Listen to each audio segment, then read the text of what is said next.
Selamlar. Islak keçe tekniğiyle keçe çiçekli bir taç yapacağım. Kullandığım yünün cinsi Güney Amerika Arjantin merinosu. Uzun, ince liflere sahip bir yün.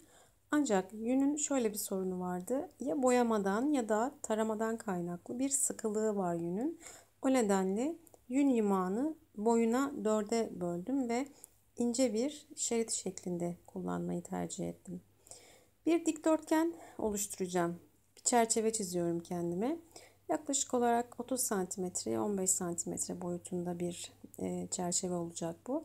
Sonra bu çerçevenin içini çam ağacı yün dizme yöntemiyle dolduracağım. Ne demek çam ağacı yün dizme yöntemi? Yünleri kenara 45 derecelik açıyla yerleştiriyorum. Yani birinci sırayı bu şekilde eğik bir şekilde yerleştiriyorum. Sonra ikinci sırayı bu sıranın üzerine yine ama ters bir açıyla 45 derece olacak şekilde yerleştiriyorum.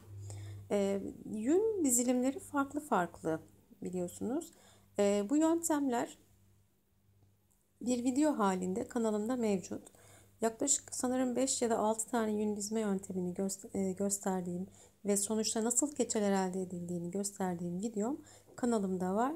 Yukarıda kart açıklamalarında ya da video açıklamalarında bu videonun linkini de paylaşacağım ilgilenen arkadaşlar için. Neden böyle bir yün dizilimi tercih ettim? Genellikle birbirine 90 derece açıyla yünler üst üste diziliyor değil mi? Çanta yaparken, patik yaparken bunları hep kullanmıştık. Burada farklı bir dizilim gösterdim. Bu pembe oklarla gösterdiğim şeylerde boşlukları doldurduğumu göstermek amacıylaydı. Başka bir şey değil.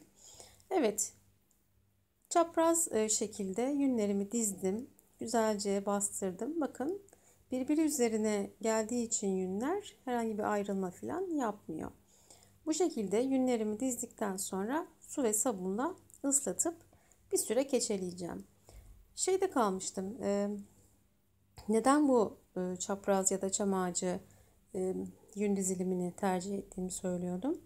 Şimdi yünleri dizdiğiniz yöne göre elde ettiğiniz keçerin de fiziksel özellikleri farklı oluyor. Mesela 90 derece açıyla dizdiğinizde yünleri üst üste yani artı şeklinde dizdiğinizde nasıl desem esnemeyen yani enine ve boyuna esnemeyen bir keçe elde ediyorsunuz. Ama bu şekilde bir dizilim yaptığınızda elde ettiğiniz keçe hem ince hem de esnek oluyor. Şimdi ben çiçek yapacağım. Çiçeğin kalın olmasını hiç istemiyorum. Böyle çok ince, zarif, güzel bir çiçek olsun istiyorum. O nedenle ince bir keçeye ihtiyacım var. İnce bir keçeye ihtiyacım olduğu için de çam ağacı yün dizilimini tercih ettim. Eğer çanta yapacak olsaydım tabii ki esnek bir keçeye ihtiyacım olmayacaktı. O zaman farklı bir yün dizilimi tercih edecektim. Burada esnek bir keçe neyi sağlayacak bana? Çiçeğin yapraklarının böyle kenarlarının daha böyle girintili çıkıntılı ya da dalgalı olmasını sağlayacak. O yüzden bu yün şeklini tercih ettiğimi söyleyebilirim. Şimdi burada ne yapıyorum? Güzel bir şekilde keçeledim, bastırdım. Hızlandırılmış bir şekilde atlaya atlaya tabii ki videoyu çekiyorum. Bu 3 dakikada olan şey aslında yarım saatten fazla sürüyor. Burada dalgalandırma yaparak keçeme bir sıkılık veriyorum. Yani yün liflerinin birbirine daha çok geçmesini sağlıyorum. Bunu yoğurarak, fırlatarak ya da dalgalandırma yaparak yapabiliyoruz. Ya da bir ruloya sararak, ileri geri yuvarlayarak yapabiliyoruz. Ben bir çiçek yapacağım için aşırı sıkı ve sert bir keçe istemediğim için böyle fazla yoğurmadım. Daha çok dalgalandırarak, böyle havalandırarak keçemi sıkılaştırmaya çalıştım. Çünkü ne kadar çok basınç uygularsak lifler birbirine o kadar çok giriyor ve keçe o kadar çok küçülüyor. Küçüldükçe de bir o kadar sıkılaşıyor ve sertleşiyor ve elde ettiğimiz çiçekler de çok zarif ve güzel olmuyor açıkçası. O nedenle bu aşamada fazla yoğurmadım parçamı. Bu renkten dolayı şu anki keçem aynı bir temizlik bezi gibi görünüyor. Yan yana koysanız hangisinin keçe olduğunu herhalde ayırt edemezsiniz. Evet, öyle. Şu an tam bir temizlik bezi gibi böyle elinize alıp güzel bir cam silesiniz geliyor. Ama yok, sonunda çok güzel olacak. Evet, istediğim sıkılığa, e, şekle kavuştum. Şimdi ne yapacağım? Kenarlardan çok güzel bir küçülme olmadı. Daha çok orta küçüldü. Ben de onu kenarlardan yuvarlayarak biraz daha dikdörtgen formuna kavuşturmak istiyorum. Kenarlardaki o yamuklukların gitmesini istiyorum. Evet, fena değil. Bakın, kenardan sağdan soldan çektiğimde oldukça esnek bir keçe olduğunu görüyorsunuz. Şimdi parçam bu halde. Bir kapağı kendime referans aldım. Onun ölçüsünde daireler keseceğim ve bu dairelerden çiçekler elde edeceğim. Bu keçenin her bir santimetre karesini ve hatta milimetre karesini kullanacağım inşallah. Kenarlardan çıkan bu artık parçalar olacak. Onları bile kullanacağım. Nasıl kullandığımı da videonun ilerleyen aşamalarında göreceksiniz. Evet, çok sayıda büyük dairem oldu. Artan parçalarda da minik daireler yaptım. Bir de küçük kırpıklarım var. O kırpıklarla da çok güzel keçe toplar yapacağım. Şimdi bu yöntemle iki farklı çiçek yapılabilir. Şimdi bakın, böyle gösterdiğim gibi volanlı kenarları olan bir çiçek olabilir. Ya da e, bir makas yardımıyla çiçeğe 4, 5 ya da 6 tane çentik atılarak yapraklı bir taç formu verilebilir. Ben 4 yaprak istedim. Çünkü 6 tane ya da 5 tane çentik attığımda daha da küçülecek yapraklar. Onu istemiyorum. İlerleyen aşamalarda çiçeği birazcık daha yoğuracağım için daha da küçülecek. O nedenle daha da küçük bir yaprak istemiyorum. Bu kenardan kestiğim parçaları da atmıyorum. Diğer parçalarla birleştiriyorum. Bunlar keçe top yaparken çok işime yarayacaklar.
Her bir çiçek tekrar tekrar ovuldu. İstediğim forma, sıklığa kavuşana kadar bu işlemi tekrarladım. Özellikle keçiye yeni başlayan arkadaşlara bu videoyu şiddetle öneriyorum. Ellerin alışması için. Şimdi çiçeklerimi güzelce duruladım. Sonra yumuşak bir zemine koyuyorum. İster havlu, ister bir sünger üzerine olabilir. Havlu daha mantıklı, hem kuruması için hem de şeklini alması için daha mantıklı olabilir. Bir kalemle bastırıyorum tepelerinden ve çukur elde ediyorum merkezde. Ve bunların sabit kalması için üzerlerine cam bilyeler koyuyorum, ağırlık yapsın diye. Ve bir gece sabaha kadar bu şekilde kuruyacaklar. Ben balkonda kurutacağım bunları. Ondan sonra istediğim merkez süslemelerini yapıp tacıma geçeceğim. Keçe ıslakken söz dinler derim hep. Kesinlikle ıslakken verdiğiniz şekli korur. Hiçbir bozulma olmaz. O nedenle ne şekli vermek istiyorsanız ıslakken verebilirsiniz. Bakın sabah olduğunda yapraklarım bu şekildeydi. Ben ortalarına 3 tane boncuk diktim. Boncuğun üzerine de minik bir ipten düğüm yaptım. Şimdi bu düğümü nasıl yaptığımı göstereceğim. Bunlar Brezilya düğümü ya da rokoko diyorlar sanırım. Çok emin değilim. Evet, ipliğimi alttan yukarıya doğru geçirdim. Şimdi üzerine kısa boru boncuklardan koyacağım. Bu boru boncukları merkeze yerleştirdikten sonra iğnemin üzerine 4 tane ilmek alacağım. Bakın ipimi iğnenin üzerinde 4 defa dolayacağım. İnce boncuk iğnesi kullandım. En ince iğnelerden. Her türlü boncuk geçebiliyor bunlardan. 2, 3, 4 oldu galiba. 3 ya da 4 oldu. Şimdi ipliğin çıktığı yerden iğnemi tekrardan sokuyorum ve sabitliyorum. İpimi çekerek sabitliyorum. Bunun yerine boncuk da kullanılabilir. Yani boru boncuk üzerinde minik bir boncuk da yaparsak aynı etkiyi verebiliriz. Daha da güzel olabilir. Benim o kadar minik istediğim renkte boncuğum yoktu. O yüzden düğümle bu şekli vermek istedim. Bunu yapmasaydım çıktığım yerden geri boruya girseydim boru boncuğa tabii ki boşta kalacaktı boncuk. Onu sabitlemenin yolu bu şekilde olabiliyor.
Evet, çiçeklerim hazır. Şimdi tohumları yapacağım. Kullanmadığım bu kırpık parçalar vardı ya. Onları bir parça yünün içerisine sarıp keçe iğnesiyle bir güzel iğneleyeceğim. Ve bir top elde edeceğim. Bundan sonra iki tane farklı top yapımını göstereceğim. Bir tanesi telsiz top, bir tanesi de telli top, keçe top.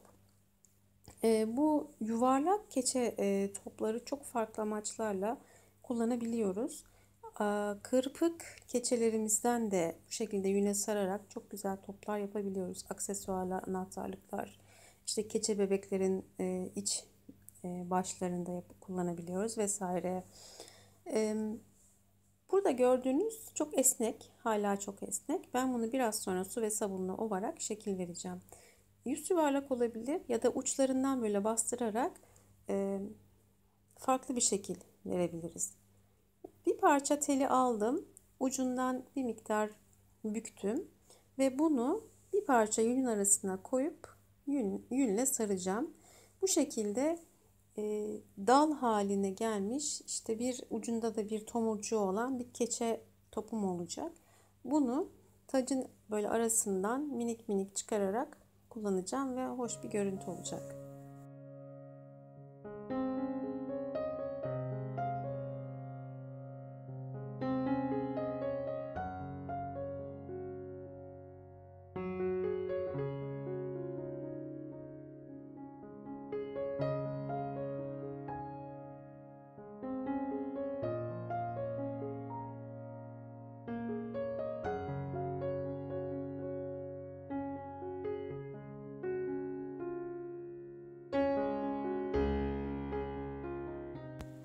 Keçi iğneleri aşırı sivridir ve çok can yakıyor ve battığı anda direkt kanatıyor. O yüzden mutfak araçlarından bu silikon tutakları kullanıyorum. Çok kolay oluyor bunlarla işlem yapmak. Evet, şimdi de yaptığım keçe topların biraz daha sıkılaşmasını istediğim için Onu su ve sabunla güzelce ovuyorum ve duruladıktan sonra kurutacağım.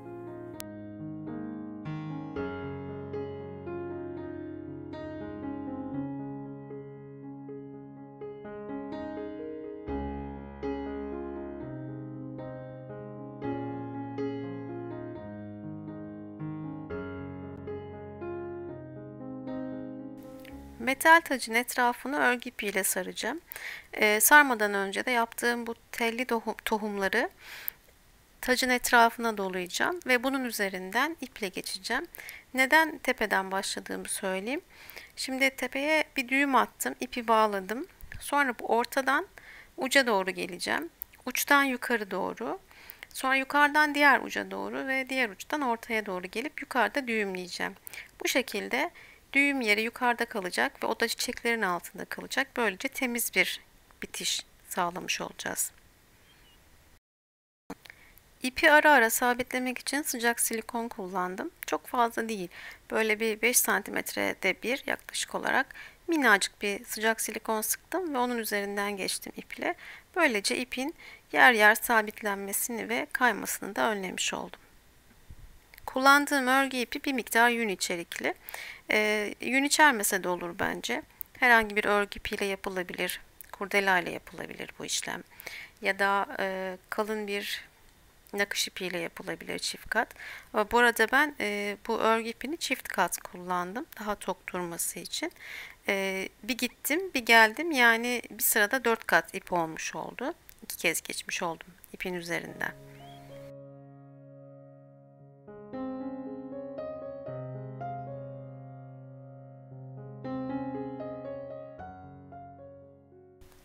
Tacım hazır. Şimdi bunun üzerine çiçeklerimi sıcak silikonla yapıştıracağım. İrili ufaklı yan yana dizip son şeklini vereceğim. Tacım bitti. Son hali bu şekilde. Videoda göstermediğim minik bir ayrıntısı var. Üzerinde pırıltılı sarı boncukları da var gördüğünüz gibi.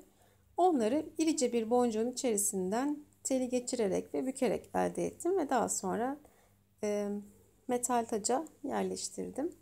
Hepsi bu kadar. Bakalım kime nasip olacak. Yapacak olanlara şimdiden kolay gelsin. Yorumlarınızı bekliyorum. Başka bir videoda görüşmek üzere.